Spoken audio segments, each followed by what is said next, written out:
5 de la mañana, 30 minutos. Gracias por madrugar con nosotros y conectarse a esta primera emisión de Noticias RCN. Anoche, en un alojamiento en el batallón de Policía Militar número 13 en el Cantón Occidental en Bogotá, murió un soldado. Según el comunicado del Ejército, otro uniformado accionó un arma de fuego contra la víctima en hechos que son materia de investigación. Con este ya son 3 casos similares en menos de 2 meses dentro de unidades militares.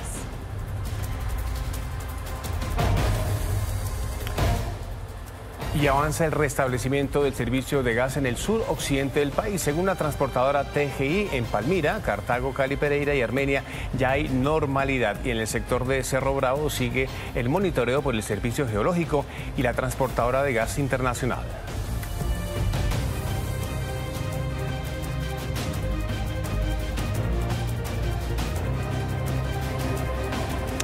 Pues así comenzamos esta primera emisión de Noticias RCN para hoy, viernes 26 de mayo, viernes, que ya es buena noticia. Juan, buenos días. Mari, ¿cómo amanece? Buenos días. Muy bien. Feliz viernes para usted también. Feliz viernes, oiga, por lo menos escampó, ¿no? No estaba lloviendo hoy, porque ha llovido. Duro y parejo. Esperemos que en la tarde también nos dé una treguita esta lluvia. Hablaremos de las investigaciones para establecer las causas que originaron el fatal accidente de un camión que atropelló a varios menores en Antioquia. Además vamos a hablar de la nulidad de la elección del Contralor General Carlos Hernán Rodríguez y vamos a estar con nuestra gente en las diferentes regiones donde se presentan varias emergencias por las lluvias a propósito de lo que estamos hablando. Sí, señor. Bueno, pero usted me tiene días especiales y muy buena música. Le tengo buena música y le voy a decir por qué en un juicioso trabajo que hemos hecho con don Jorma Montenegro de música vallenata. Hoy es el día de Drácula. Hoy es el día de Drácula porque en un día como hoy, en 1897, el señor Bram Stoker publica su novela.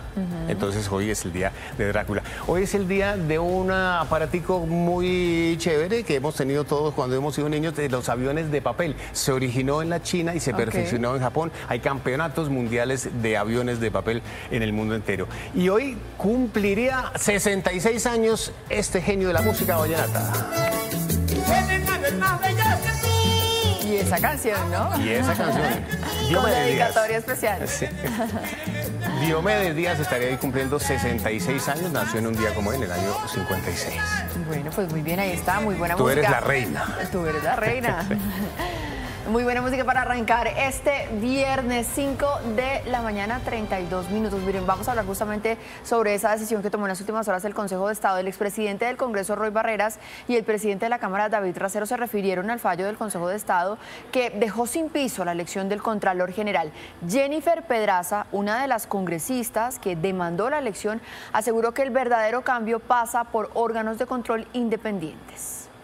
La norma no es un capricho, es que el trámite está muy claramente reglamentado, es para que no puedan meter mano, como efectivamente hizo Roy Barreras, para inflar el puntaje de Carlos Hernán Rodríguez, el excontralor, para ponerlo en el primer puesto en la lista de elegibles y así garantizar, pues, tener un contralor cercano al gobierno, y eso es una cosa que no podemos permitir. Imaginen cuál hubiera sido el escenario si David Racero y yo hubiésemos desacatado los fallos de tutela. Además del arresto, habrían dicho que nos queríamos quedar con la lista viciada anterior para poner contralor de bolsillo. Nosotros intentamos corregir dentro del marco de las posibilidades y acatamos los fallos de los altos tribunales de Medellín y Cundinamarca, así que actuamos en derecho. 5:33, avanzamos. En plena audiencia, un magistrado de la JEP ordenó a la policía arrestar al alcalde de Aguachica, en el César Robinson Manosalva, al considerar que incumplió con un plan para trasladar cuerpos de víctimas de desaparición que deben ser protegidos.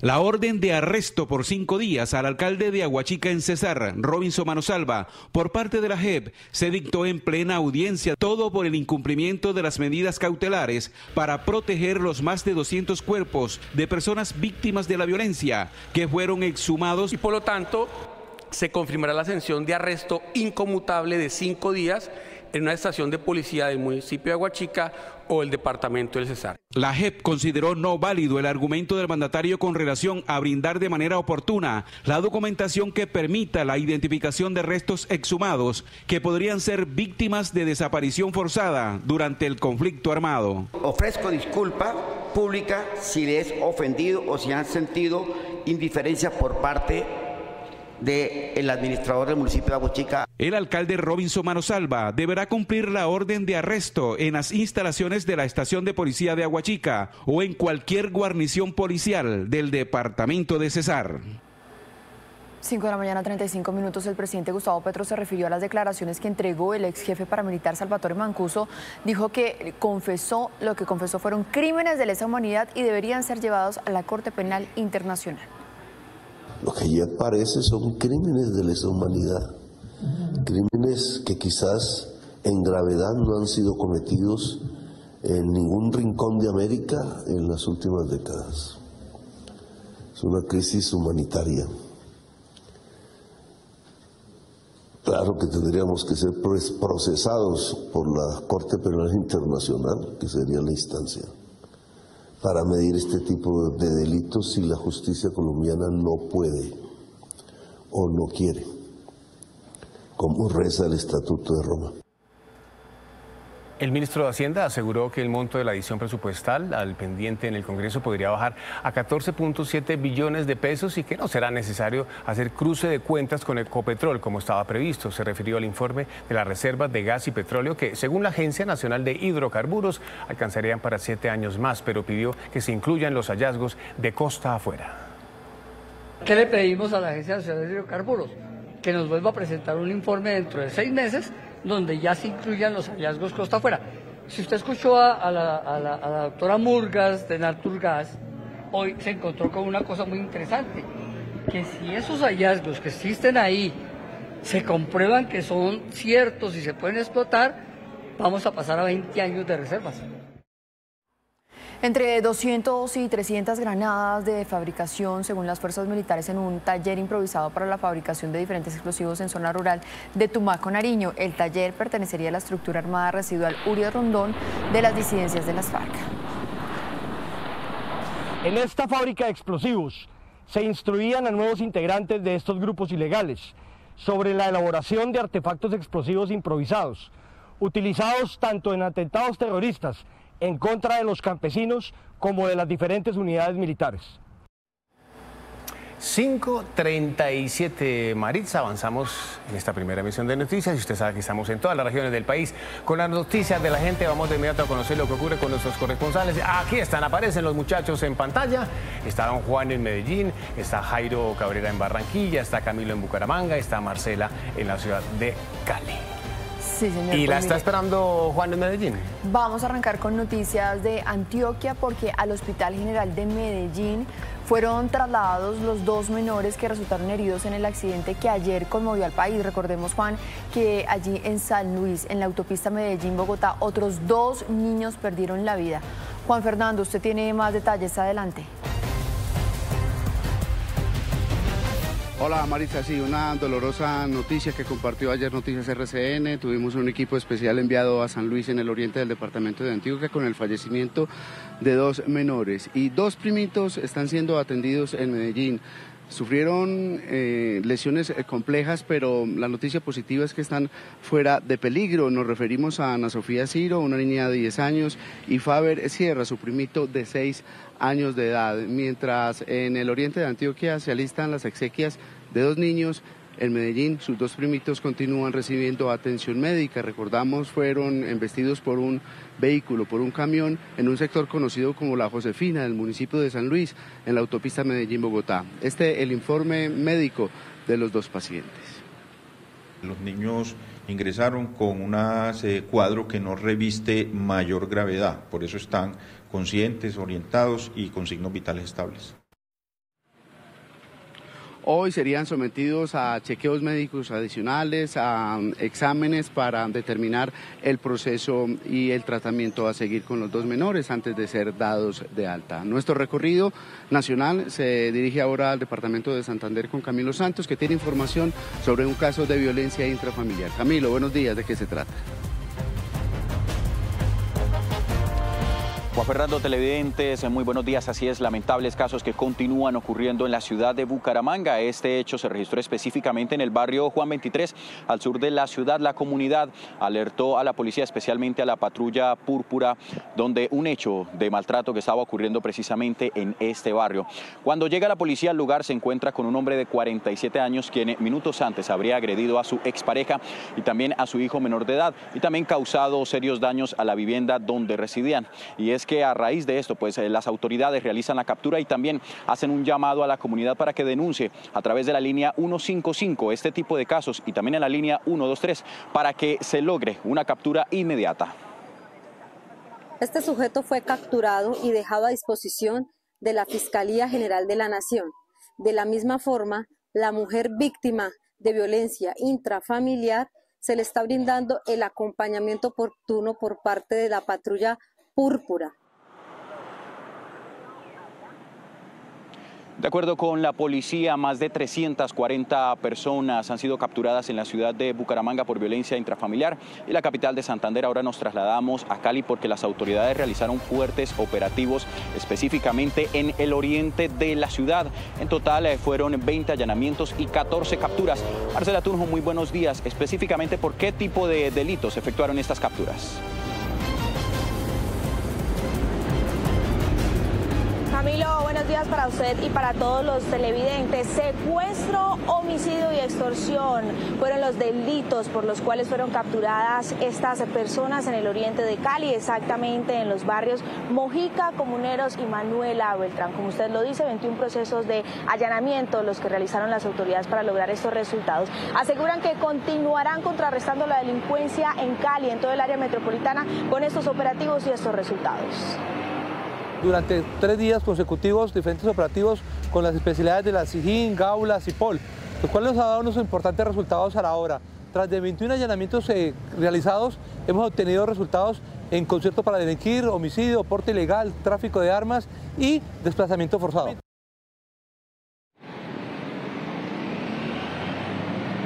Vamos ahora para el Atlántico porque en Barranquilla fueron capturadas 4 personas por los delitos de extorsión y tráfico de estupefacientes. Jairo Cabrera, buenos días. Bueno, ¿dónde se llevaron a cabo estos operativos?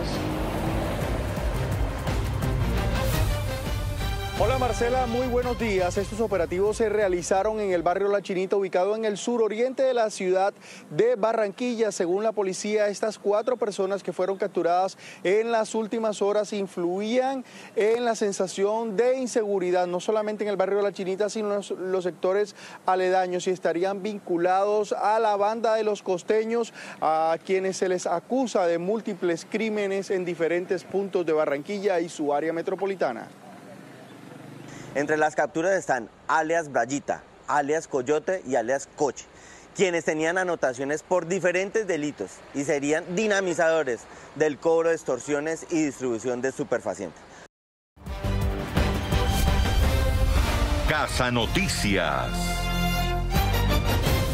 Hola, muy buenos días. En esta mañana con María Puentes en el suroccidente de Bogotá. María, buenos días. ¿Hace cuánto con este bello negocio? Buenos días, hace 3 años. ¿Y qué tal? Muy bien. Qué bueno, un éxito. Ya les voy a contar cuál es el éxito de este bello food truck. Nos vamos para Bucaramanga con un reportero ciudadano. Observamos que no han podido aquí tapar y seguir con el proyecto porque están esperando que venga el EMPAS. Bueno, después de venir de Bucaramanga, aquí estoy con María acompañándola en esta mañana que va a ser espectacular. Miren lo que tiene en la mano. El éxito de este negocio es un pastel de yuca, ¿no? Sí, señor, de yuca. Viene la yuca, por dentro trae el arroz, la carne y el huevo. ¡Uy, qué delicia! Nos vamos ahora para Montería con otro reportero ciudadano. Miren cómo está la UDS del barrio Villalosalpe.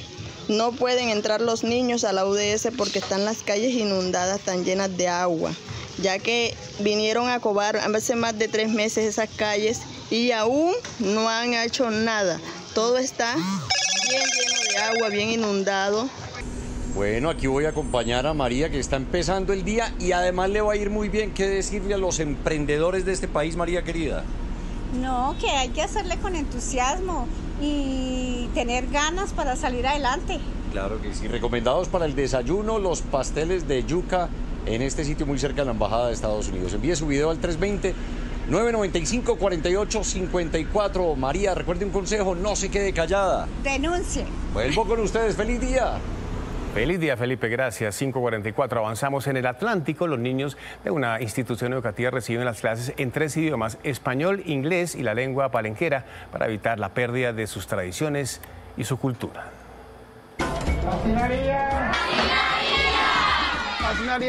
¿Cómo guata? Sendeno Majana. Los mismos temas que damos en inglés y en español, lo damos en lengua palenquera. Ya, si vamos a hablar de la familia, de my family, también la damos en palenquero, más familia a mí. De family member, los miembros de la familia. Esta escuela pública, ubicada en el barrio Nueva Colombia de Barranquilla, trabaja la parte etnolingüística, resaltando las costumbres ancestrales de la colonia palenquera, enseñándole a los estudiantes la lengua de sus antepasados. Yo tengo familia en Palenque y como lo que me han enseñado aquí, yo me puedo comunicar con ellos. Con la enseñanza del inglés avanzan en el camino del bilingüismo y con la lengua palenque garantizan que su idioma perdure en el tiempo. La idea es que se forme una escuela donde el estudiante se sienta orgulloso y reafirme esos valores culturales. Desde preescolar hasta el último grado de bachillerato, los estudiantes del colegio Paulino Salgado Batata reciben sus clases en inglés, español y palenquero. Internacional. 5 de la mañana, 46 minutos, hora de las noticias del mundo. El presidente Andrés Manuel López Obrador de México fue declarado persona non grata por el Congreso de Perú. La moción contra el mandatario tuvo 65 votos a favor y 40 en contra. Los legisladores argumentaron que AMLO ha hecho declaraciones consideradas como una intromisión en asuntos internos del país. 5:46, más noticias del mundo. En Bolivia, cientos de personas salieron a las calles para exigir más acción sobre las acusaciones de abuso sexual que han sacudido a la Iglesia Católica del país. La justicia investiga a 23 religiosos por denuncias de pederastia, luego de la difusión de un diario personal de un jesuita español que confesó haber abusado de 85 niños mientras fue profesor en varias escuelas en América Latina.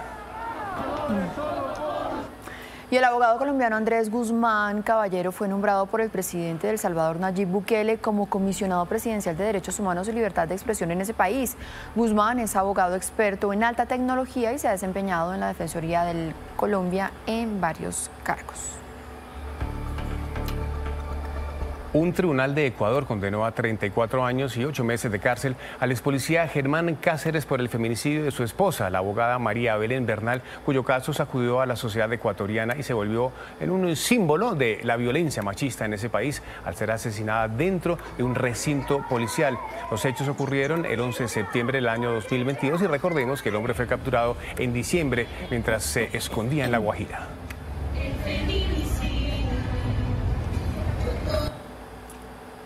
5:48, Juan, ahora vamos a ir con noticias de Europa. Hoy es el último día de campaña para las elecciones que son cruciales, esas elecciones regionales y locales del domingo. Estas votaciones van a marcar el rumbo político de España de cara a los comicios generales de diciembre. Pues saludemos a esta hora Andrés. 5:48 en Colombia, ya llega el mediodía en España. Usted tiene información a esta hora. Un feliz viernes, ¿qué tal?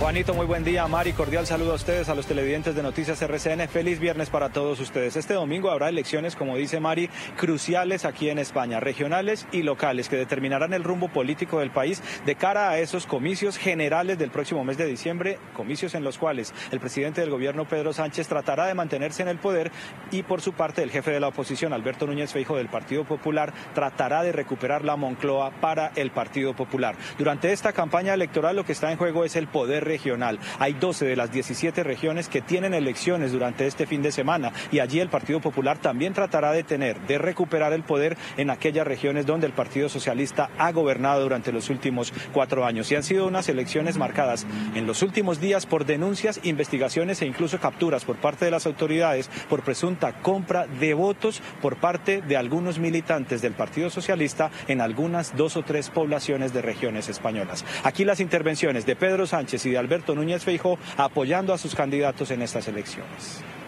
La derecha no va a parar en insultar, en descalificar y en embarrar la campaña.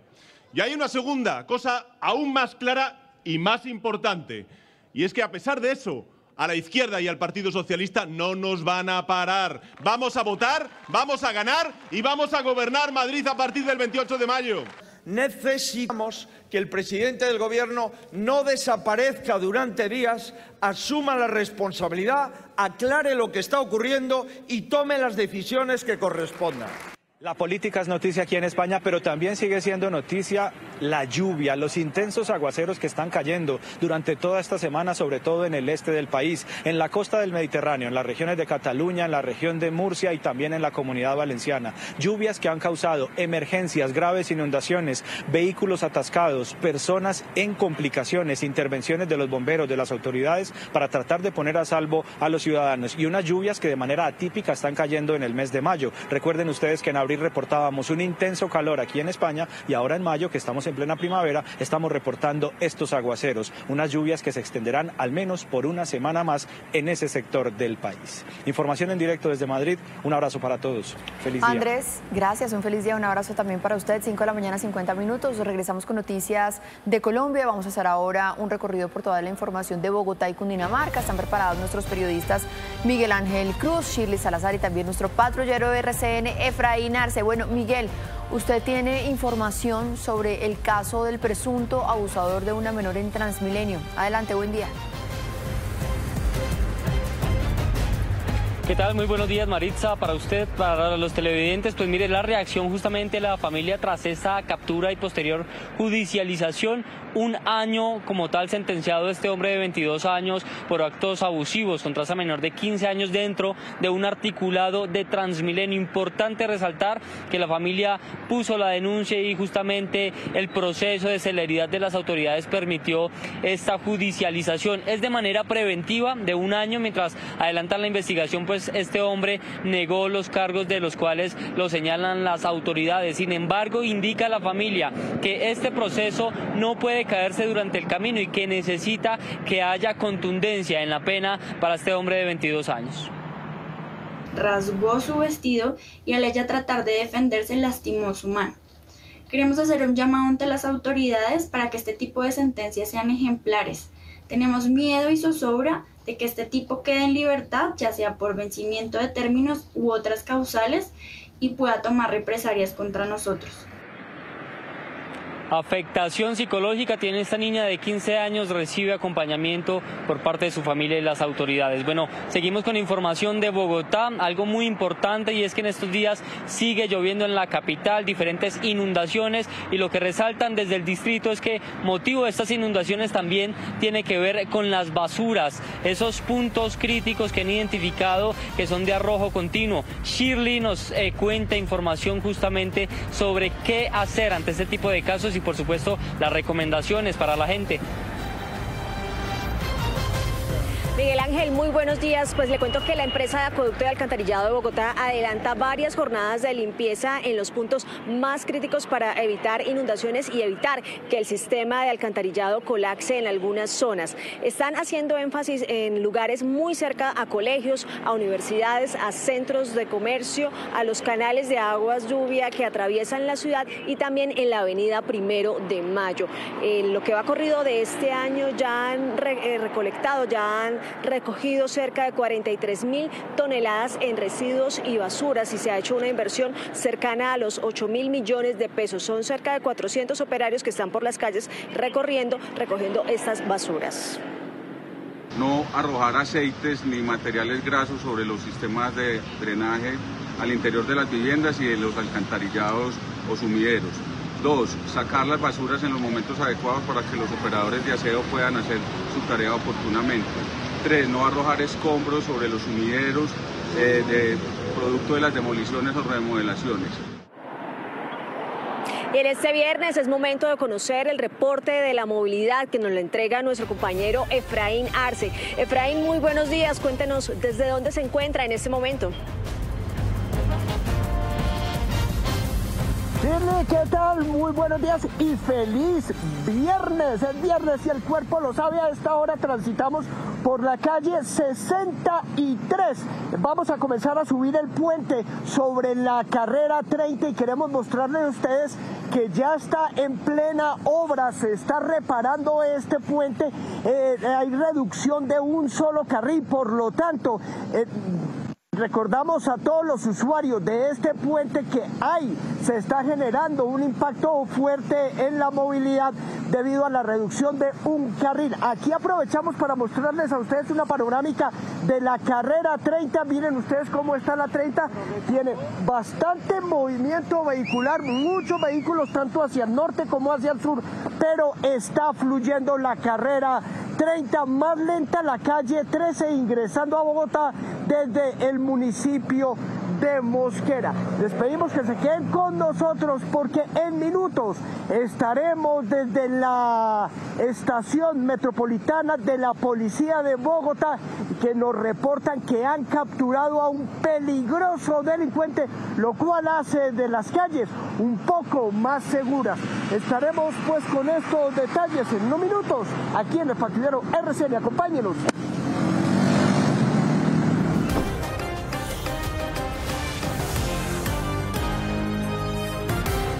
Un buen día, apreciados hermanos en el Señor Jesucristo. Hoy en la iglesia recordamos a una gran santa, la primera santa de Ecuador, Santa Mariana de Jesús Paredes y Flores, nacida en 1618 en el seno de una familia de ascendencia española. Sus padres murieron cuando ella tenía 7 años, quedando bajo el cuidado de su hermana mayor y de su cuñado, quienes la criaron como a su propia hija.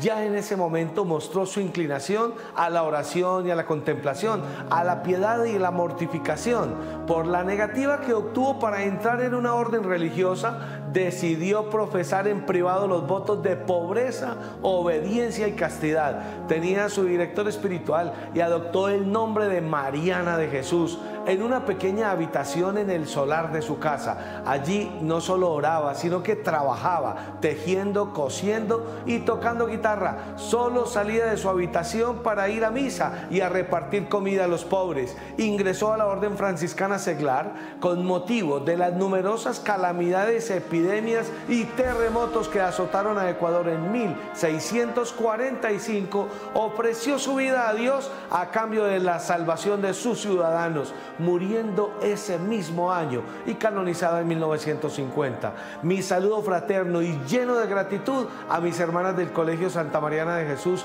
quienes desde hace 22 años me acogieron con tanto cariño. Gracias, Marianitas, por su amor misericordioso. Que el Señor los bendiga y los guarde en el nombre del Padre, del Hijo y del Espíritu Santo. Amén. Y se les quiere con el corazón. Padre Walter, gracias. Una feliz mañana. Santa Mariana de Jesús, hoy es su día. Sí, señor. Avanza muy bien esta primera emisión de noticias. Marisa, titulares de la hora. Se va restableciendo el servicio de gas en el suroccidente del país. Según la transportadora TGI, en Palmira, Cartago, Cali, Pereira y Armenia hay normalidad. En el sector de Cerro Bravo, donde se presentó la anomalía térmica, sigue el monitoreo por el servicio geológico. Las autoridades investigan el extraño caso de desaparición de una niña en Bogotá, a quien rescataron unidades del Gaula en la localidad de Rafael Uribe. En minutos los detalles. En delicado estado continúa uno de los niños que fue arrollado por un camión en la vía Medellín-Bogotá. 2 hermanos de 9 y 13 años murieron. Se investigan las causas del fatal accidente. 2 personas muertas y 4 más heridas dejó la caída de un rayo en zona rural de Pacho, en el departamento de Cundinamarca. Los afectados eran trabajadores que hacían una placa huella en la zona. De nuevo, un soldado accionó su arma contra uno de sus compañeros. Ocurrió anoche en un alojamiento del Cantón Occidental en Bogotá. Y siguen las emergencias por las lluvias en el Valle del Cauca. Las fuertes precipitaciones inundaron locales comerciales en Jumbo y en Santander y el sur del Cesar. Los damnificados siguen esperando ayudas para mitigar las afectaciones por un boquete que abrió el río Magdalena. Tras la anulación de la elección del Contralor General Carlos Hernán Rodríguez, el Consejo de Estado ordenó rehacer todo el proceso de selección. Rodríguez dejaría el cargo antes de que se resuelva la aclaración a la que tiene derecho. El puerto de Cartagena, elegido entre los mejores del mundo, según una medición del Banco Mundial, se ubica en el 5º puesto y se resalta la modernización de su infraestructura.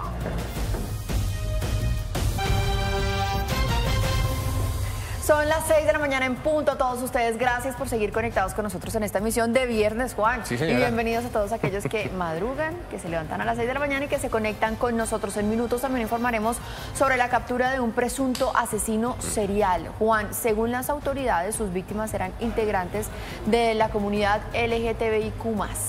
También vamos a hablar sobre las inundaciones en la Universidad Nacional, aquí en Bogotá, a raíz de los aguaceros, de los muy fuertes aguaceros de los últimos días. Oiga, el agua se filtra por los techos y por las paredes. Sí, señor. Pero ¿qué le parece si revisamos las noticias económicas que llegan con el diario La República? Sí, señora.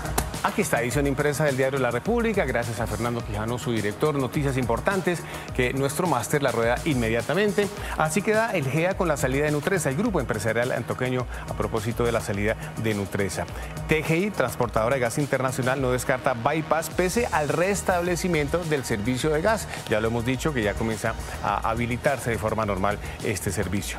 Las compras con tarjeta de débito duplican el uso de la tarjeta de crédito, y aquí en páginas interiores, aquí lo tenemos, este artículo, mire, la gran mayoría de colombianos que tiene tarjeta de débito, que tiene tarjeta de crédito, pues las compras con tarjeta de débito están duplicando el uso de la tarjeta de crédito, seguramente por los altos costos y por los altos intereses y los servicios bancarios. Aquí lo tenemos en páginas interiores del diario La República, en esta edición impresa de hoy, Viernes, Maritza. Sí, señor. 6 de la mañana, 1 minuto. Vamos con otras noticias. El Gaula de la policía rescató a una niña de 1 año y medio luego de que una mujer se la llevara de su casa en la localidad de Rafael Uribe Uribe. Miguel Ángel, usted tiene la historia completa. ¿Qué tal? Mire, investigaciones en curso, destacan las autoridades e invitan a la ciudadanía a generar desconfianza de incluso las personas que son cercanas a las familias. En esta oportunidad fue una cuidadora, aparentemente amiga de la madre de esta niña de 1 año y medio, la que la habría sacado de la vivienda. Hasta el sector San Jorge de la localidad Rafael Uribe Uribe llegaron diferentes uniformados y desplegaron todo un operativo para lograr encontrar a esta menor que se encontraba en una vivienda cercana a pocas cuadras del lugar en donde había sido sacada por parte de una mujer.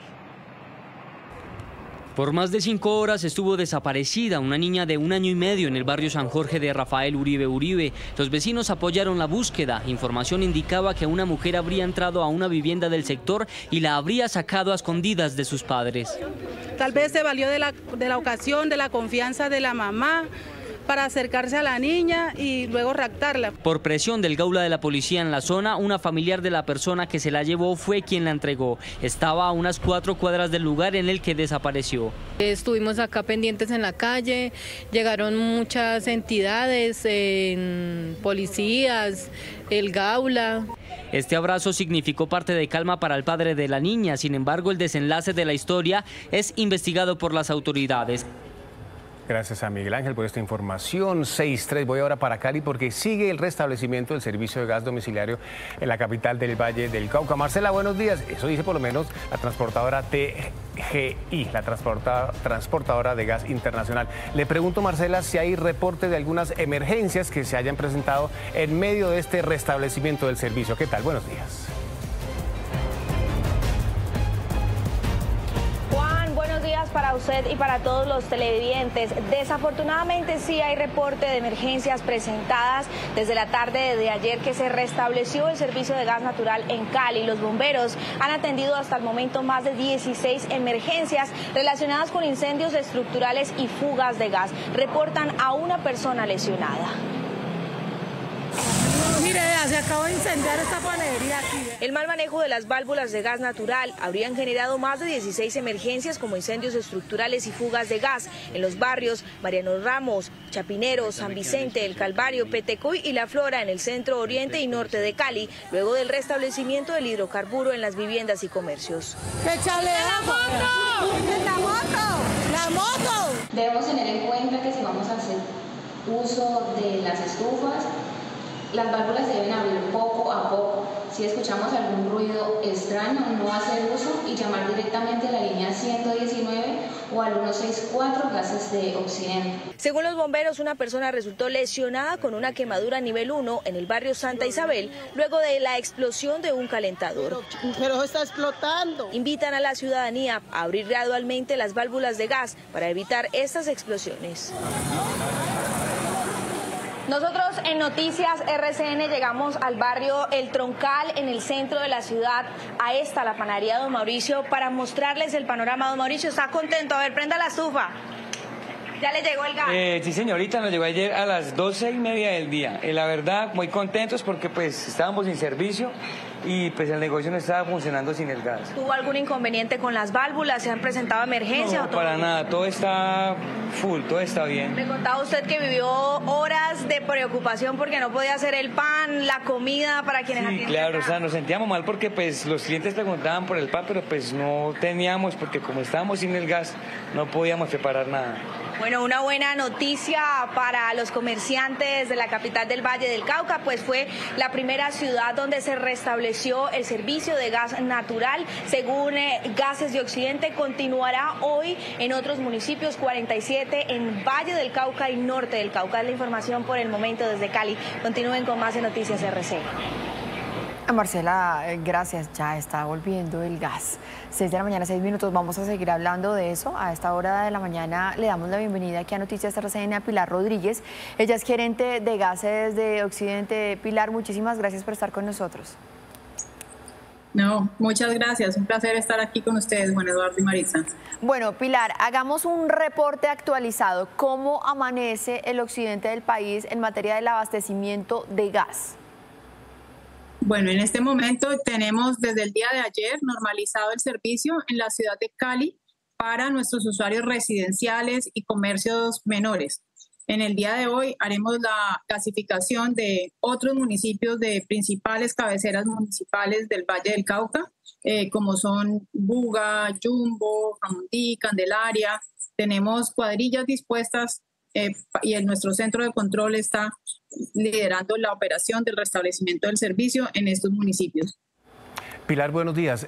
Hay mucho interés de los dueños de industrias y los vehículos para el restablecimiento del servicio en algunos municipios del Valle del Cauca, a lo que usted hacía referencia, y en el norte del Cauca. ¿Cómo va el trabajo para que llegue rápidamente el servicio? Sí, en el norte del Cauca restableceremos el servicio de Miranda, Corinto, Padilla durante el día de hoy. Y para las estaciones de servicio también se hará el restablecimiento durante el día de hoy. Nos estaremos comunicando con las estaciones de servicio, nuestros clientes de gas natural vehicular, para poder restablecer el servicio de estas estaciones, y tan pronto estas estén restablecidas, pues haremos el anuncio a la ciudadanía para que los taxis y todos los vehículos a gas natural puedan nuevamente acceder al suministro del gas. Pilar, lo que entendemos es que las condiciones en la zona allí en Cerro Bravo no han cambiado, que allí continúa ese incendio subterráneo. ¿Eso qué significa? ¿Que más adelante podría volverse a presentar otra emergencia, otro corte de gas? ¿Qué significa eso? Pues esperamos que no. La información que nos ha suministrado hasta el momento TGI es que hicieron unas mediciones de la temperatura en el tubo, propiamente en el tubo, y se dieron cuenta que el tubo estaba íntegro, que era seguro restablecer el servicio por el tubo principal, así que iniciaron esa gasificación antenoche y las pruebas dieron buen resultado, y por eso continuaron con la gasificación del tubo. Sin embargo, siguen tomando dos medidas. Una, continúan construyendo el bypass que se inició a construir, y de segunda manera van a construir una barrera térmica entre el punto donde está el incendio subterráneo caliente y el tubo. De esa manera, pues retardando que el calor que del subsuelo le llegue al tubo. Entonces esperamos que con esas dos medidas, una preventiva de hacer el bypass y con la barrera térmica, podamos continuar con el servicio de gas, mientras que los expertos continúan con el plan de poder apagar este incendio o tomar alguna medida con respecto a él. Pilar, un tema muy importante. ¿Cuál es la principal recomendación para evitar accidentes en casas o en industrias a medida que va llegando el gas? Las recomendaciones que hemos dado es, primero, tratar de airear el espacio en el que está el gasodoméstico, lo que más se puede abrir puertas, ventanas, antes de empezar la operación. Después, asegurarse que todas las válvulas, las de la red externa, interna y de los gasodomésticos, estén cerradas para poder empezar a abrir una por una en el orden que deberían hacerlo. La primera es abrir la válvula de la red externa, es decir, la válvula del contador, la que normalmente se encuentra fuera de la vivienda. Y estas válvulas las deben abrir muy lentamente, tratar de hacerlo muy lentamente hasta que la válvula quede en el mismo sentido del gasoducto, de la tubería. En ese momento la válvula está abierta, estas son válvulas amarillas. En segunda medida, entrar a la vivienda y abrir las válvulas de los gasodomésticos. Estas son válvulas también amarillas, abrirlas muy lentamente hasta que la válvula quede en el mismo sentido de la tubería. Y finalmente, abrir la perilla del gasodoméstico, de la estufa, unos pocos segundos, dejar salir el gas, volver a cerrar y posteriormente intentar el prendido de la estufa, por ejemplo. Si no lo logran hacer en la primera vez, repetir el procedimiento, y si han hecho varios intentos y no lo han podido hacer, comunicarse con la línea 164 de Gases de Occidente. Sí, para evitar accidentes. Pues Pilar, gracias por esta información importante para buena parte del país y felicitaciones por ese trabajo que están haciendo. Ya se va restableciendo el servicio. Una feliz mañana. Muchas gracias. Muchas gracias. Gracias, un abrazo. 6 de la mañana, 11 minutos. La policía está buscando a un subintendente que desapareció el pasado domingo cuando salió de la base de Unguía en el Chocó a recoger leña. Comandos Jungla, antinarcóticos, están buscando en la selva muy espesa a su compañero. Por cielo y tierra, uniformados de la Policía Antinarcóticos buscan al subintendente Aníbal José Toscano, quien desapareció el domingo cuando salió de la base binacional ubicada en Unguía, Chocó, en la frontera con Panamá, para buscar leña. Se ha ubicado un puesto de mando institucional de manera permanente, aquí en la Dirección Antinarcóticos, desde donde se monitorea las 24 horas todo lo que significa las actividades de nuestros comandos Jungla en el área. Complicaciones de vía radial, vía telefónica, aunque la señal es muy deficiente, pero también se monitorean desde acá. También lo que en tiempo real nuestras aeronaves están a todo momento dándonos a conocer. El uniformado acostumbraba a salir a recoger leña en las tardes y eso hizo el domingo 21 de mayo. Con drones, helicópteros y perros expertos en rastreo, buscan al subintendente en un radio de 2 kilómetros. En la zona tiene injerencia el Clan del Golfo. 6 de la mañana, 12 minutos. Y en Antioquia, las autoridades investigan las causas que originaron el fatal accidente del camión que atropelló a un grupo de menores que se dirigía a la escuela. 2 hermanos de 9 y 13 años murieron. Sus nietos, pero para ella algo más, eran parte de su vida. Yo he luchado mucho por mis niños y no quería que me pasara esto. Estoy muy triste por lo que me pasó. Los crió y ha vivido con ellos desde siempre. Perdió a Juan Esteban de 13 años y a Jason de 9. Heridos quedaron Ana Sofía de 10 y Faber de 6. Yo todos los días madrugaba a bañarlos, a despacharlos y a traerlos al colegio. Todos los días salía con sus 4 nietos hacia la escuela. Hoy, por esas cosas extrañas de la vida, ellos se adelantaron unos minutos. Yo hoy apuesto me quedé organizando y ellos me vinieron adelante. Terminaron embestidos por un camión que transitaba por la autopista Medellín-Bogotá. El sepelio se cumplirá este viernes en horas de la tarde. Juan, esta es una noticia muy dolorosa que nos hace poner los ojos en lo que está pasando, en lo que pasa en estos municipios. No es la primera vez que la registramos, además. En estos municipios en donde los niños tienen que atravesar autopistas que conectan municipios para poder llegar hasta su colegio. El tema aquí es qué tan señalizada está la carretera. ¿Qué tan rápido van los vehículos que van por allí? Porque es que, claro, estamos hablando de una autopista, entonces tiene que señalizarse que esto es una zona de paso escolar. Bueno, vamos a hablar de este tema. Los controles de velocidad, además, que son los que generalmente ocasionan este tipo de accidentes, desafortunadamente. Pues a esta hora, Marisa, si le parece, saludamos a Lina Guari de la Agencia Nacional de Seguridad Vial. Doña Lina, buenos días, gracias por acompañarnos. Muy buenos días, Juan Esteban, ¿cómo estás? Muy buenos días a tus televidentes. Gracias, la saludo a Juan Eduardo Jaramillo. Directora, le pregunto por este accidente de tránsito en la autopista Medellín-Bogotá, que estábamos haciendo el registro ahora, 2 niños muertos, 2 niños heridos. ¿Cuáles son las causas de esta tragedia tan terrible? Mira, en específico sobre ese siniestro vial, la agencia no se dedica a determinar las causas porque pues no está dentro de nuestras competencias. Nuestras competencias es el análisis en general y la prevención de la siniestralidad, pero lo que sí puedo afirmarte es que en Colombia la siniestralidad y sobre todo las fatalidades, las víctimas de siniestros viales se producen desafortunadamente por un incumplimiento generalizado de las normas de tránsito, en especial de los límites de velocidad. Nosotros tenemos una desafortunada tendencia al incumplimiento de las normas de tránsito y esto es lo que está produciendo los decesos. Lina, parece una paradoja que en una autopista, en donde en todo caso los vehículos pues van a una alta velocidad, haya un paso escolar. ¿Eso cómo se reglamenta? ¿Cómo se tiene que señalizar?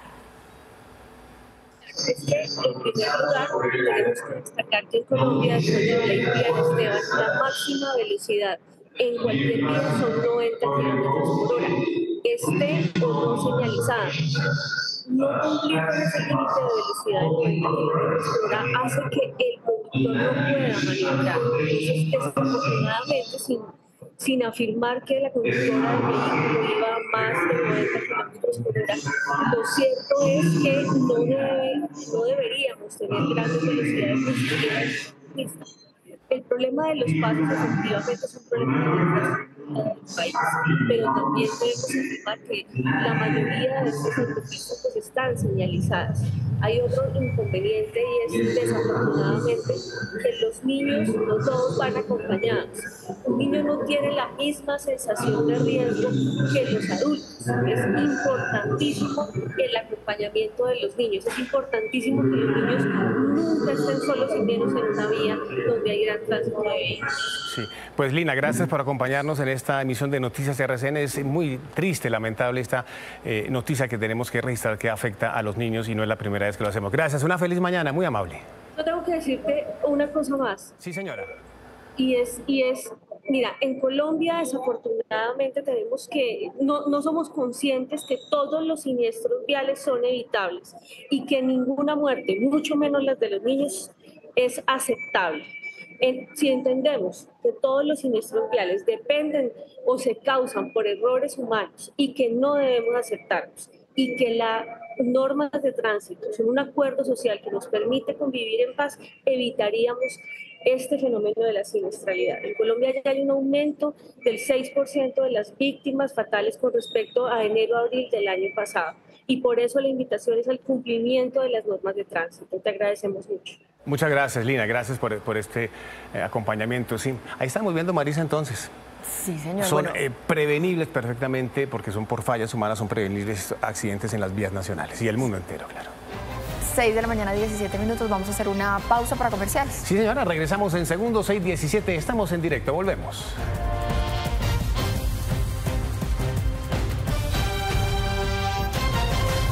De la mañana, 24 minutos. Gracias por seguir conectados con nosotros en esta primera emisión de Noticias RCN. Juan, bueno, ¿qué tal los aguaceros en Bogotá? Qué lapo de agua tan bravo que está cayendo. Sí, señor, ¿no? pero miren, no es solamente en Bogotá. En varias regiones del país continúan las lluvias. Pues mire, se han reportado aguaceros muy fuertes en los municipios, por ejemplo, de Yumbo, Boga la Grande y Sevilla, todo esto en el Valle del Cauca. En Yumbo, Valle del Cauca, las fuertes lluvias inundaron locales comerciales. Los organismos de socorro confirmaron que tras las fuertes precipitaciones no hubo reporte de lesionados, pero se avanza en el censo de afectados. Y en Sitio Nuevo, entre los departamentos de Santander y el sur del Cesar, al menos 5.000 familias están afectadas por el boquete de más de 400 metros que abrió el río Magdalena. Las comunidades damnificadas aseguran que han tenido que reunir recursos para comprar una membrana que permita mitigar la afectación del río, que deja un poco más de 40.000 hectáreas de cultivos y pastizales perdidos. Ahí está, impactantes imágenes, 6 de la mañana, 25 minutos. Queremos saber por qué está lloviendo tanto en Bogotá y en otras regiones del país. Por eso es un gusto saludar a esta hora a la mayor Diana Rueda, la jefe de pronósticos del IDEAM. Diana, buenos días, es un gusto saludarla. Feliz viernes, ¿qué tal? Muy bien, a todos un muy buen día, excelente jornada para todos y deseándoles a todos pues que estemos conectados con esta información de temas ambientales para poder tomar decisiones en el país. Y por eso, Diana, queremos saber por qué están cayendo esos aguaceros tan fuertes, tan intensos en los últimos días. Es que las imágenes que estamos viendo no solamente en Bogotá, sino en todo el país son bastante fuertes. Sí, así es. Pues continuamos desarrollando la primera temporada de lluvias en algunas regiones del país, la andina, la pacífica y los piedemontes llaneros y amazónicos continúan con esta temporada de lluvias que va hasta la segunda semana del mes de junio. El día de hoy amanecemos con 837 municipios con alerta por deslizamientos de tierra, producto de esta intensidad en las precipitaciones de los últimos días, y de ellos tenemos 183 municipios con alerta roja. Dentro de ellos están gran parte de los territorios que acabamos de mencionar en la nota anterior. Y pues esto nos hace pensar que las precipitaciones se han intensificado de una forma más severa sobre los departamentos de Cauca, Nariño, Antioquia, gran parte ahí de los departamentos de Córdoba han tenido pues intensificaciones producto de estas precipitaciones asociadas a la primera temporada de lluvias. Diana, es decir, por lo menos durante los próximos días tenemos que esperar más lluvias y después de eso, ¿qué viene? ¿Viene una temporada seca? ¿Cuándo es que llega el fenómeno del Niño? Es una transición. El país hasta la segunda semana de junio, climatológicamente en las regiones pacífica, andina y los piedemontes llaneros y amazónicos, va a estar en condiciones de tiempo de más lluvias en estas regiones que te acabo de mencionar. La costa caribe colombiana se encuentra en la temporada de menos lluvias, pero digamos que fuera muy fácil pensar que hubiera una fecha exacta en la cual al día siguiente nuevamente pasara a tiempo seco, pero el país debe adaptarse, son temporadas de transiciones. A partir del segundo semestre estamos esperando con un 82% de probabilidades la ocurrencia de un fenómeno Niño, y esto traería en gran medida tiempo seco para gran parte del país, afectando primariamente la región pacífica, la región andina, la región caribe, el archipiélago de San Andrés y Providencia y el piedemonte llanero y amazónico. Entonces casi que se invierten los patrones en caso de que se presente el fenómeno, el cual esperamos que si continúa con esa persistencia estaría llegando para el mes de septiembre declarado oficialmente para el país. Diana, hace algunos días en algunas partes de Bogotá y el centro del país hubo una disminución de las lluvias fuertes. ¿Posibilidades de que esa situación continúe en los próximos días o en las próximas semanas? Sí, Bogotá por lo menos tuvo una intensificación en las precipitaciones en esta última semana. Presentamos también tormentas eléctricas y esta condición de lluvias va hasta el día domingo. Nuevamente el lunes disminuirán las precipitaciones en su intensidad hasta la próxima semana, es decir, que la próxima semana, la última semana del mes de mayo, esperamos en la capital del país unas tardes mucho más soleadas, y si se presenta algún tipo de precipitación serán de tipo disminuidas, con ligera intensidad en algunas localidades particulares, pero no comparadas con las de los últimos 3 o 4 días en las que presentamos incluso tormentas eléctricas. Pues a la mayor Diana Rueda, jefe de pronósticos del IDEAM, muchísimas gracias por estos minutos con Noticias RCN, 6 de la mañana, 29 minutos. Cambiamos de tema, se registró una tragedia en Pacho, Cundinamarca. 2 personas murieron y 4 más resultaron heridas por la caída de un rayo. Miguel Ángel, usted tiene los detalles de esta historia. Maritza, grave información, acompañamiento a las familias por parte de las autoridades de Cundinamarca. Ocurre en la vía Panamá, ahí en Pacho, Cundinamarca, en horas de la tarde, y son 6 personas las afectadas en total. Como usted bien lo decía, 4 personas que fueron trasladadas a centros asistenciales para su respectiva recuperación. En estos momentos dicen las autoridades que se encuentran estables, sin embargo hay acompañamiento por parte de ellas respecto a cómo es el avance de su salud. 2 personas más, trabajadores también del sector, que perdieron su vida, un hombre de 55 32 años, quien murió cuando fue trasladado a un centro asistencial, y otro joven de solo 21 años de edad que perdió la vida durante ese hecho que se presentó en horas de la tarde de ayer. Al momento tenemos el saldo de 2 víctimas fatales y 4 personas lesionadas, las cuales fueron valoradas y remitidas a los diferentes centros asistenciales. Mire, y en más información de Bogotá, otro hecho lamentable se presenta en el cantón occidental de Bogotá, y es la muerte de un soldado que se presenta justamente dentro de las instalaciones, provocada esta muerte por uno de sus compañeros. Reaccionó el Ejército Nacional a través de comunicado de prensa indicando que investigan las causas de este hecho, porque fue mientras esta persona presuntamente se encontraba acostada y es su compañero quien decide dispararle con el fusil de dotación y posteriormente intenta terminar con su vida, también con un disparo. Esta persona, el victimario, fue trasladado a un hospital justamente del sector. En estos momentos se encuentra en recuperación indican las autoridades. Sin embargo, tratan de investigar cuáles fueron las causas que habrían llevado a que este soldado hubiese disparado contra su compañero. Avanzan las investigaciones. En más información de la capital, les quiero contar sobre algo que está ocurriendo en la Universidad Nacional. Vamos a ver las imágenes y tiene que ver también con las lluvias recientes, inundaciones dentro de los salones, aulas totalmente afectadas y por supuesto los estudiantes que esperan soluciones. Bienvenido a Noticias RCN. Tu nombre, por favor, y hablemos qué le toca hacer a los estudiantes cuando se presentan estas situaciones. Buenos días, mi nombre es Ronald Vargas, un saludo a toda la audiencia. Pues una situación crítica, lamentable. Nosotros finalmente tenemos que ver clase en la situación en la que nos encontremos, salvo que ya sea algo de fuerza mayor, pero recordemos que en la Universidad Nacional en el pasado se nos han caído los techos con la Facultad de Derecho, que estudiantes como los de arquitectura ni siquiera tienen edificio, está en construcción en este momento, duraron durante años con el edificio demolido. Es una situación muy seria porque cada vez que llueve uno se pregunta dónde llueve más, sea afuera o adentro. Muy terrible. Mire, otra compañera acá, tu nombre, por favor, y rápidamente, el presupuesto, ¿qué ha pasado? Listo, yo soy Sara Jiménez, soy la representante actual ante el Consejo Superior Universitario, y pues bueno, la situación de esta sede nada más es preocupante. Para la sede de Bogotá se están buscando 1.8 mil millones de pesos, los cuales van a ser usados para diferentes temas. Nada más en los temas de infraestructura, 800 de ellos van para renovar las diferentes redes que tiene nuestra universidad, está haciendo de comunicaciones, acueducto, etcétera. Muchas gracias. Estudiantes nos acompañan hasta ahora totalmente consternados, afectados. Juan, es la información desde este punto. Usted con más Noticias RCN. Sí, señor. Gracias, Miguel Ángel, por esta información en directo ahora desde la Universidad Nacional de Bogotá. Gracias, señor. 6 de la mañana, 33 minutos. Vamos a cambiar de tema porque la plaga del cangrejo rojo en humedales en Bogotá se extendió a otros parques de la ciudad. Inicialmente, la langostilla de río se encontraba en los municipios de Suezca, Chía y Fuquene, pero ahora está en diferentes zonas que son parte de la estructura ecológica principal de Bogotá. El Parque Simón Bolívar, el Parque El Tunal, ahí lo ven ustedes en pantalla, el Parque Timisa y en humedales como el Juan Amarillo.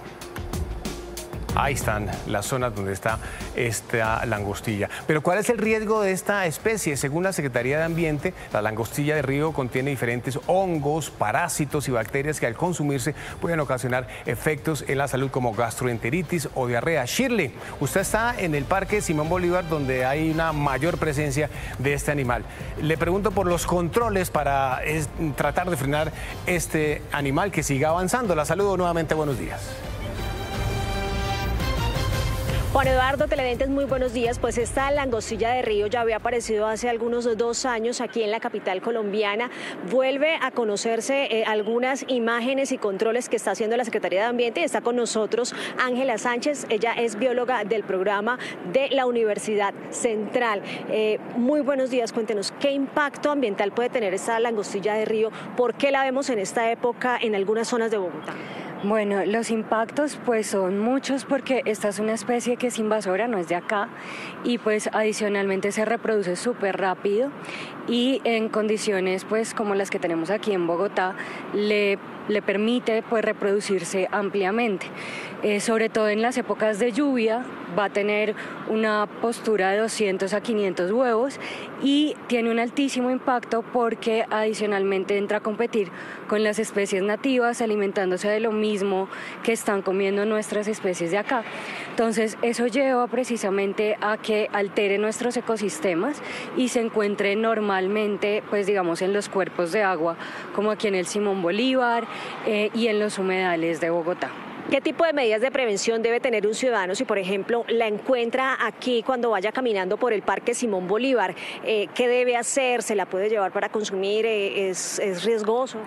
Pues sí es riesgoso. La recomendación desde la Secretaría Distrital de Ambiente y que hacemos desde el programa de biología de la Universidad Central es precisamente que si se las encuentran no las manipulen, porque pues ellas son agresivas y territoriales, y pues la recomendación es precisamente que se comuniquen con la Secretaría Distrital para que ellos hagan el control del organismo.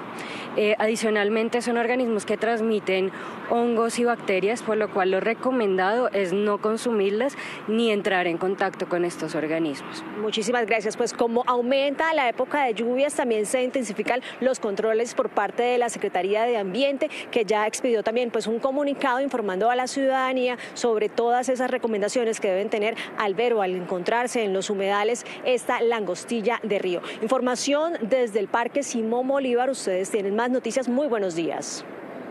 Chile, muchísimas gracias. Pues preocupa muchísimo la presencia de estos cangrejos, de esta plaga en los alrededores de Bogotá y en estos parques como el Simón Bolívar y el Tunal. 6 de la mañana, 36 minutos. Al inicio de la emisión les estábamos contando que un colombiano fue nombrado como comisionado de derechos humanos en El Salvador por el gobierno del presidente Nayib Bukele. Pues bien, a esta hora tenemos contacto con él. Andrés Guzmán Caballero es una persona que es experta en tecnología, que ha estado aquí en el set de Noticias RCN y que ha trabajado también para la Defensoría del Pueblo aquí en Colombia. Andrés, muchísimas gracias por estar con nosotros aquí en Noticias RCN. Hola, muy buenos días Maritza, muy buenos días a todos los televidentes. Bueno, estamos teniendo un poquito de problemas de conexión al inicio, aquí los tenemos. ¿Usted se conecta desde El Salvador o sigue en Colombia? No, yo ya estoy viviendo en El Salvador hace ya algún tiempito, ¿no? Bueno, ¿cómo es que llega a este cargo? ¿Cómo fue el llamado del presidente Nayib Bukele?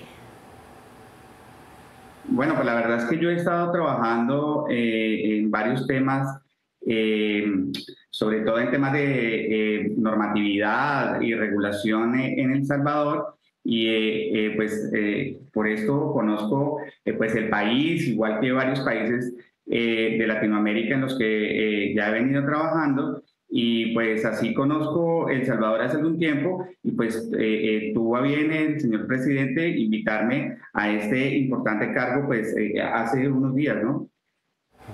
Andrés, buenos días. Llama la atención que una persona que es colombiana, que no es salvadoreña, pues tenga un cargo como este en el manejo de esa parte de los derechos humanos. ¿Es usual, es común que esto suceda? Pues la verdad, no tengo digamos que un referente similar. Pues yo fui invitado y la verdad pues estoy muy honrado de estar trabajando acá y de la confianza pues que me ha dado el señor presidente Bukele. Andrés, en todo caso, este cargo implica un desafío muy grande, porque usted sabe que por lo menos internacionalmente uno de los grandes señalamientos que se le hacen al gobierno de Nayib Bukele es justamente frente al tema de los derechos humanos y la libertad de expresión. ¿Qué es lo que tiene que hacer? Digamos, ¿cuáles son las funciones de su cargo? Bueno, sí, es un cargo pues con un reto gigantesco por el contexto del régimen de excepción que vive El Salvador, y pues las funciones particulares pues son, en primer lugar, un oído gigante en temas de derechos humanos, en temas de libertad de expresión, estar pues de la mano de las personas que digamos que están reconstruyendo este país y abrir pues la brecha, ¿no? Hay muchos temas que hoy en día afectan los derechos humanos, temas como por ejemplo la inteligencia artificial, los problemas que han surgido basados pues en todo lo que está sucediendo en El Salvador, que es excepcional. Nunca se había vivido un momento así en toda la historia, ni hay un referente histórico similar a lo que está pasando en El Salvador. Entonces pues toma muchísima relevancia el tema de derechos humanos y bueno, pues esa es la tarea, ¿no? Sí. Andrés, quiero insistir en el tema, usted nos decía hace algunos segundos que un día el presidente Bukele lo llama para ocupar ese cargo. ¿Cómo fue ese llamado? ¿Usted estaba en El Salvador, estaba en Colombia y fue de una vez para ocupar ese cargo directamente o había otras opciones?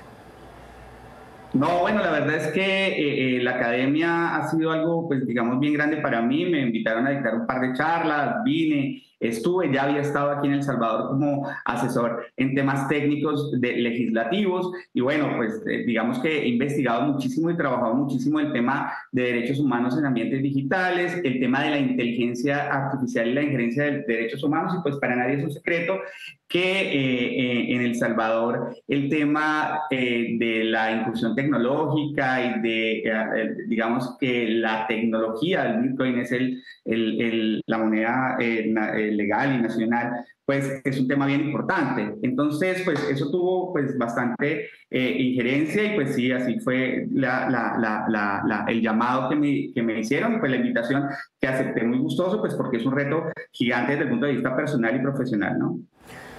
Pues Andrés Guzmán, el nuevo comisionado para los derechos humanos y la libertad de expresión en El Salvador, muchísimas gracias por estos minutos con Noticias RCN. No, muchísimas gracias. Lamento el tema del video, el internet no funciona en algunos momentos bien por el tema de los equipos que no he terminado de configurar acá, pero bueno, muchísimas gracias por la llamada y espero que nos volvamos a ver muy pronto. Claro que sí, 6 de la mañana, 41 minutos. Cargo interesante. Sí, señor. Sobre todo un desafío muy grande por lo que le estábamos diciendo. En el gobierno del presidente Bukele. Varios señalamientos internacionales lo que dicen es que justamente allí en Salvador se violan los derechos humanos. Usted ha visto este tema de las megacárceles con los prisioneros, con los que pertenecían a estas bandas, a las maras que están allí. Bueno, vamos a ver, porque justamente de esos temas se va a tener que encargar Andrés Guzmán. El colombiano que llega a Salvador, sí señor. Pausa, ¿le parece? Sí señor, hacemos una pausa. Volvemos en breve. Estamos en segundos, sí señora, 6:40. Gracias por seguir conectados con nosotros, Juan. Mire estas cifras que nos duelen. Cada hora en Colombia, 2 niñas o niños son víctimas de abuso sexual, según cifras de la Sociedad Colombiana de Pediatría. En el año 2022, el año pasado, el Instituto de Medicina Legal registró que 15.823 menores fueron víctimas de abuso sexual, 23% más que en el año 2021. En 2022, la Secretaría de Educación de Bogotá recibió 65.651 alertas, es decir, el 8% del total de la matrícula oficial. De estos, 6.877 fueron reportes de violencia sexual en colegios oficiales. Pues a esta hora de la mañana, 6:49, saludamos a la secretaria de Educación de Bogotá, Edna Bonilla. Secretaria, buenos días, un gusto saludarla como siempre, bienvenida. Juan Eduardo, Maritza, de verdad que es un gusto estar siempre con ustedes y pues hoy nos hace un llamado esos niños y esas niñas que son víctimas de violencia, de abuso sexual y de verdad que es muy grato que ustedes nos abran las puertas para hablar de este flagelo. Y queremos hablar de ese tema, Edna. Estamos viendo, son 2 niños o 2 niñas que son víctimas de abuso sexual cada hora en Colombia.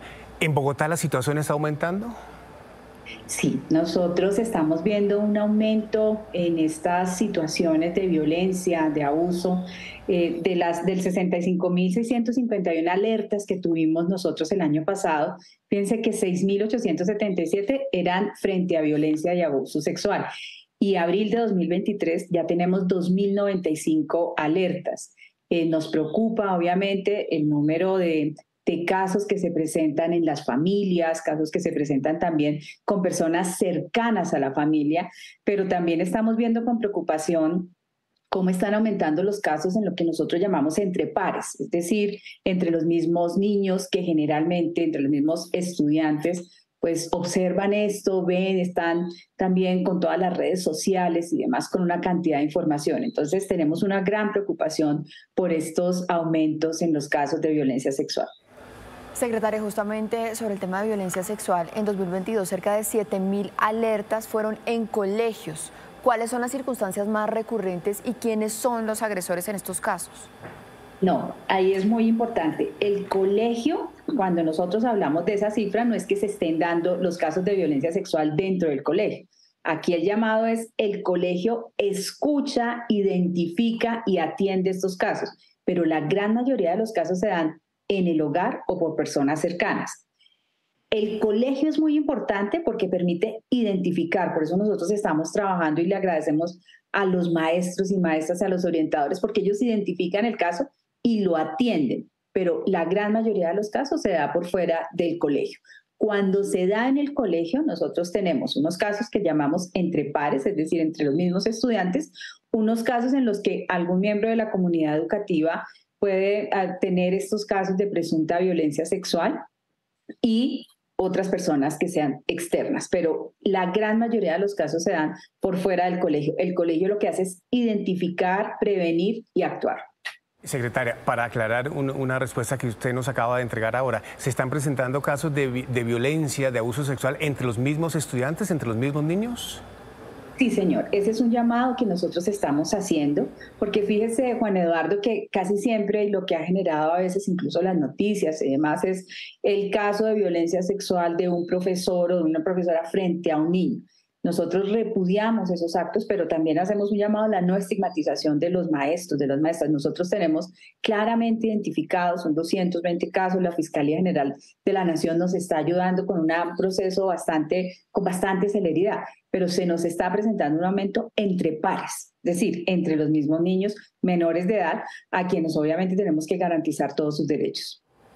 Secretaria, además una situación muy difícil porque pues es mucho más difícil, digamos, sancionar, judicializar a un menor de edad. Secretaria, muchísimas gracias por estar con nosotros aquí en Noticias RCN. No, Maritza, gracias, Juan Eduardo, gracias. Yo hago un llamado a la sociedad a que siempre protejamos a nuestros niños y nuestras niñas. Es hora de decir pilas ahí, de identificar todos estos actos que pueden violentar a nuestros niños y niñas. Muchas gracias. Avanzamos. Aquí están las 3 informaciones más importantes del día. Poco a poco se restablece el servicio de gas en el suroccidente del país y el eje cafetero. La gerente de Gases de Occidente, Pilar Rodríguez, dijo que las labores se concentran ahora en el norte del Cauca para que cuenten pronto con el combustible. Siguen los trabajos en Cerro Bravo, la zona en la que se presentó esa anomalía térmica que generó la crisis. Paralelamente, se recomienda tener cuidado al momento de abrir las válvulas de gas en viviendas y comercios. Debe hacerse de forma gradual para evitar accidentes. En las últimas horas se registraron 16 incendios en barrios de Cali y hay que tener precaución. La policía busca a un subintendente que desapareció el pasado domingo cuando salió de la base de Unguía en el Chocó a recoger leña. Comandos Jungla antinarcóticos buscan en la espesa selva a su compañero.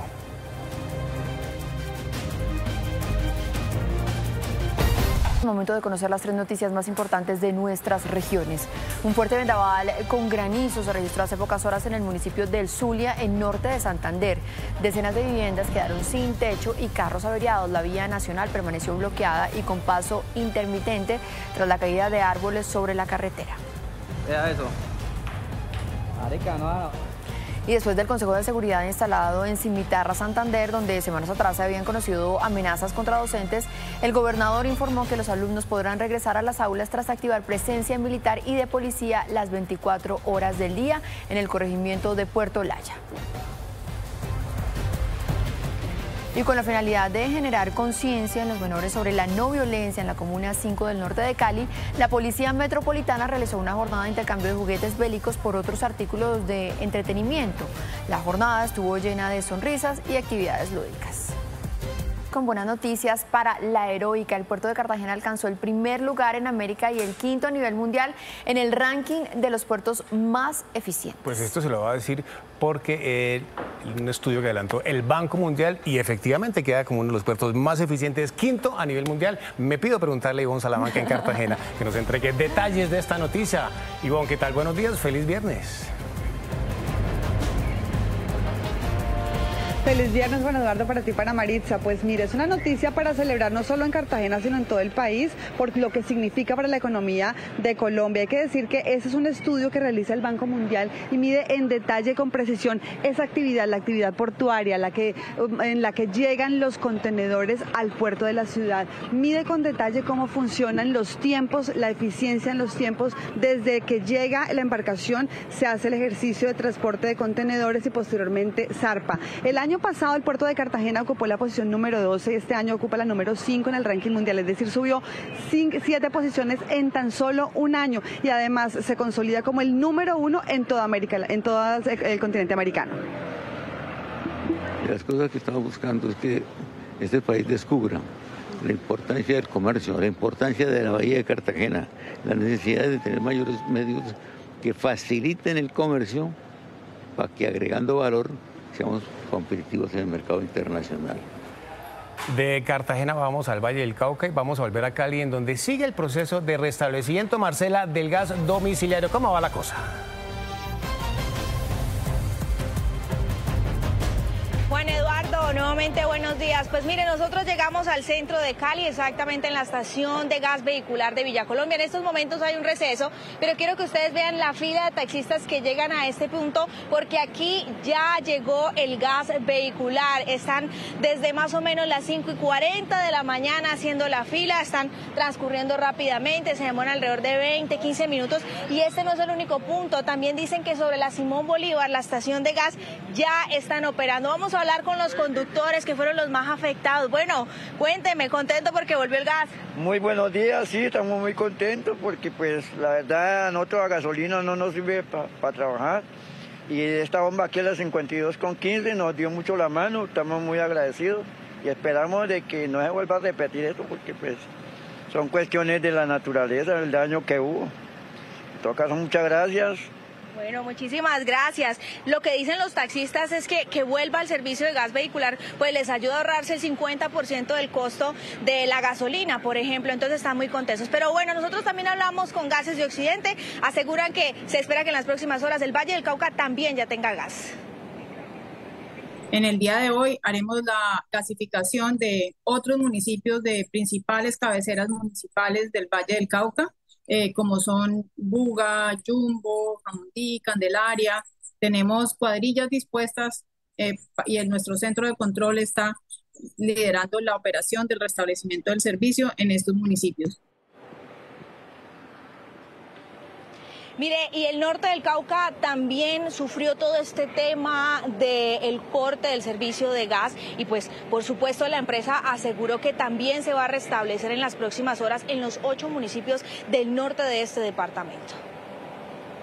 En el norte del Cauca restableceremos el servicio de Miranda, Corinto, Padilla durante el día de hoy. Y para las estaciones de servicio también se hará el restablecimiento durante el día de hoy. Nos estaremos comunicando con las estaciones de servicio. Bueno, pues así se va restableciendo el servicio de gas en el suroccidente del país. 7:21 aquí en Noticias RCN conversamos con el abogado colombiano Andrés Guzmán Caballero, quien fue nombrado por el presidente de El Salvador, Nayib Bukele, como comisionado presidencial de Derechos Humanos y Libertad de Expresión en ese país. Dijo que tiene un reto muy grande por delante. Es un cargo pues con un reto gigantesco por el contexto del régimen de excepción que vive El Salvador, y pues las funciones particulares pues son, en primer lugar, ser un oído gigante en temas de derechos humanos, en temas de libertad de expresión, estar pues de la mano de las personas que digamos que están reconstruyendo este país y abrir pues la brecha, ¿no?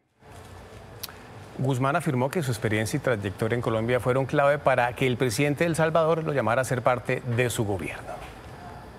He investigado muchísimo y trabajado muchísimo el tema de derechos humanos en ambientes digitales, el tema de la inteligencia artificial y la injerencia de derechos humanos. Eso tuvo pues bastante injerencia, y pues sí, así fue el llamado que me hicieron, y pues la invitación que acepté muy gustoso, pues porque es un reto gigante desde el punto de vista personal y profesional.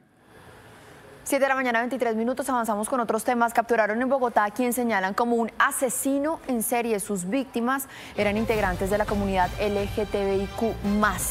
Efra, detalles, adelante. Pues Mari, le cuento, la policía ya le imputó 2 casos de asesinato y le investigan 3 casos más. El accionar de este individuo, nacido en Venezuela pero nacionalizado en Colombia, era contactaba a sus víctimas a través de internet. Las seducía para que lo llevaran a sus residencias. Allí tenía relaciones con las personas y luego las asesinaba. Según nos informa el coronel Luis González, él es el jefe investigador de la Policía Metropolitana de Bogotá enfrenta una larga condena por estos delitos. Bueno, estamos hablando de un homicidio agravado, con hurto calificado agravado, una adulteración de pruebas o elementos materiales de prueba de evidencia física. La pena promedio a la que podría estar haciéndose cargo este señor, estamos hablando entre los 30 y 40 años de cárcel. Ahí está pues entonces la acción de la policía en la captura de este hombre que estaba sindicado de haber asesinado a varios miembros de la comunidad LGBTI aquí en Bogotá, capturado ya por la policía. Efraín, gracias. Voy con Miguel Ángel. Miguel, detrás de la desaparición de una menor en la localidad Rafael Uribe aquí en Bogotá, habría un caso de un posible maltrato infantil. ¿Cómo es esta historia, Miguel? Mire, Juan, pues al parecer, tras la desaparición de esta menor de edad, estaría también la mamá implicada. Según relatan las autoridades, ella le habría solicitado a una vecina que sacara a la menor del lugar para después irse con ella. Esto porque presuntamente sería víctima de violencia intrafamiliar. Al parecer, el esposo le pega constantemente, es lo que nos dicen las autoridades, por supuesto, y esto habría sido motivo para generar este caos que se generó en las últimas horas en ese punto de la capital. Muchos vecinos salieron en las últimas horas a apoyar la búsqueda. También llegó hasta el punto el Gaula de la policía a apoyar justamente la búsqueda de esa niña de 1 año y medio de edad, que según el primer reporte, una señora habría ingresado a la vivienda, habría sacado a la menor y posteriormente se la habría llevado del lugar. Afortunadamente, a altas horas de la noche fue encontrada esta menor con apoyo de las autoridades a 4 cuadras de donde había desaparecido, para tranquilidad de los otros familiares y por supuesto de los vecinos quienes estaban en esas labores, Juan Eduardo. Pero mire, me despido con una información muy importante que tiene que ver con Engativá y se trata sobre un ajuste de cuentas. Reportan las autoridades que se habría reportado en ese lugar y que tiene que ver con la muerte de un hombre de aproximadamente 30 años y tiene que ver con 10 disparos generados por un hombre en bicicleta. Hubo enfrentamiento con la policía luego del seguimiento que inició las autoridades en ese punto. Afectaciones a un uniformado, reportan que de cierta manera fue leve, sin embargo está en revisión por parte de personal de salud y esta persona finalmente se escapa. Es buscado a esta hora por parte de las autoridades. Es la información, Juan Eduardo. Usted con más noticias RCN. Un feliz fin de semana.